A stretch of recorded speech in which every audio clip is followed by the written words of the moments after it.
Quais são as principais exigências para que uma planta consiga produzir o seu máximo? Bom, o tema aqui da nossa estação, que é exigências nutricionais, nada mais é do que trazer um foco sobre o que a planta precisa em termos de nutriente. E o que significa isso? A gente determinar as quantidades necessárias para uma determinada produtividade e, além disso, as épocas de maior demanda. Então, esse é o foco da nossa estação. Isso está dentro de um contexto da adubação, porque a adubação ela tem como base os pilares do solo. A gente conhecer o potencial do solo, nós precisamos conhecer a exigência da cultura que nós vamos utilizar na área e o comportamento desse nutriente, tanto no solo quanto na planta. O nosso objetivo hoje é enfatizar as exigências da planta, uma vez que, com o passar do tempo, tem saído novos materiais, novos cultivares, às vezes com precocidade. O que isso vai diferenciar na questão de exigência nutricional? Então, hoje é interessante a gente discutir que a adubação ela representa 25% do custo total de produção. Ou seja, 1/4 do que é gasto vem da adubação. Então, quando eu penso num programa de otimizar esse uso de recurso, o principal é eu conhecer o que a planta de fato necessita. E para isso, a gente monta ensaios que ao longo do ciclo da cultura a gente vai determinando o quanto foi sendo absorvido. E mais do que isso, lá na colheita, a gente tem condições de ver daquilo que foi absorvido, quanto de fato virou produto, que no nosso caso é o caroço e a fibra, e quanto fica de residual para a cultura seguinte. Então, a gente trabalhando o conceito de sistema. O algodão é uma cultura que ele exige muito nutriente, mas exporta muito pouco. Para a gente ter noção de valores, cerca de 50% daquilo que foi absorvido de nitrogênio vai virar caroço e fibra. Ou seja, eu tenho 50% sendo deixado para a cultura seguinte. Em termos de fósforo é um pouco diferente, a questão do fósforo ele exporta 70% daquilo que ele absorveu e para potássio é somente 30%. Então a gente começa a entender a cultura mais no sentido de não só as quantidades, mas quanto disso eu posso aproveitar num programa de adubação do sistema de produção. Então esse é o nosso foco. E mostrar as épocas em que eu tenho que estar com a adubação completamente fechada, em termos de cobertura e tudo, porque depois daquela fase eu não teria como corrigir os erros, porque são as fases de alta exigência da cultura.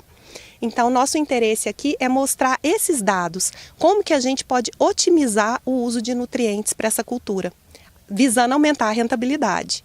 Plantar algodão é para pouca gente, quer dizer, talvez aqui em Goiás nós vamos ter aí por volta de 50, 60, talvez não chegue a 70 plantadores de algodão. É uma cultura muito exigente, difícil de ser cultivada, difícil de ser trabalhada. O nosso produtor de algodão hoje, ele está à altura, ele está acompanhando esse desenvolvimento?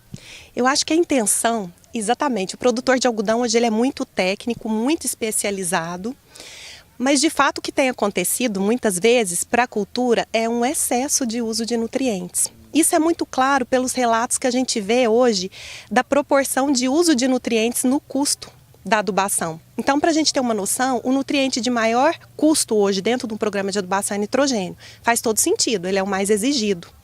Mas no caso de fósforo, o fósforo é o terceiro.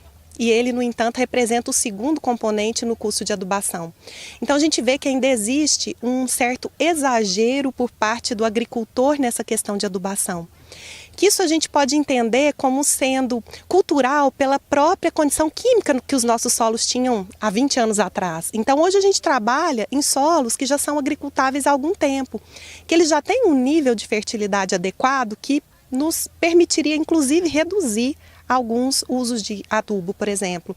Ou se não reduzir, mas pelo menos a gente tentar usar esse residual nas culturas seguintes, que é algo que também já tem sido feito. Então, quando a gente tenta apresentar critérios mais atuais dessa exigência, é exatamente para trazer ferramentas que dê segurança nessa redução desse uso de insumo. É para dar segurança para ele não se preocupar que não tem risco dele perder produtividade caso ele precise, inclusive, reduzir o uso de insumos.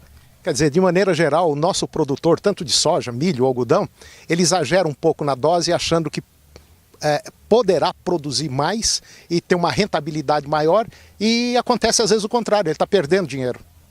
Na verdade, para alguns nutrientes a gente corre esse risco. Então, por isso, a importância da gente entender esse contexto, do que às vezes sobrou do algodão, vamos tentar otimizar isso na soja, vamos otimizar isso no milho. Então, porque a cultura é muito exigente. Eu preciso de muito para produzir muito, mas eu também acabo deixando muito nutriente no solo. Então esse é o conceito, a gente tentar trazer informações para otimizar cada dia mais o uso desses insumos, que tem um preço relativamente alto, né, dentro do custo total.